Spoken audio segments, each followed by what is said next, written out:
বন্ধুরা, ড্রাগন গাছে কলি এসে গেছে। এবারে ফল সেট হতে বা কলি ঝরা আটকাতে এই কাজগুলো অবশ্যই করতে হবে। তো কলি ঝরার অনেক কারণ থাকতে পারে। তার মধ্যে রয়েছে ফাঙ্গাসের আক্রমণ এবং পোকামাকড়ের আক্রমণ। তো এ সময় যেহেতু মাঝে মাঝেই প্রচণ্ড বৃষ্টি হয়, তো কখনোই ড্রাগন গাছের গোড়ায় জল জমতে দেওয়া যাবে না। প্রয়োজনে গাছের গোড়ার মাটি প্লাস্টিক দিয়ে ঢেকে রাখতে হবে। অন্যদিকে গাছের গোড়ার মাটি আবার একেবারে ড্রাই হতেও দেওয়া যাবে না।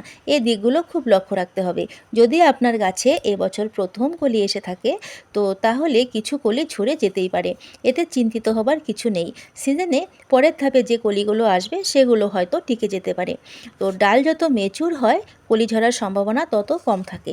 তাছাড়া অত্যাধিক তাপমাত্রার জন্য কলি ঝরতে পারে। তবে সবচেয়ে বড় কারণ হলো ফাঙ্গাস এবং পিঁপড়ের আক্রমণ।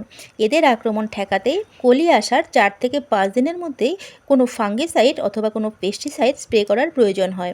তুষার এখানে হালকা ডোজের সাব ফাঙ্গিসাইড লিটারে 1.5 গ্রাম এবং পেস্টিসাইড লিটারে 1.5 ml হিসেবে একসাথে গুলে সম্পূর্ণ গাছ ভিজিয়ে স্প্রে করে দেবে। তবে স্প্রে করার পর অন্ততপক্ষে 24 ঘন্টা যেন বৃষ্টিতে ধুয়ে না যায়, সেদিকটাও খেয়াল রাখতে হবে।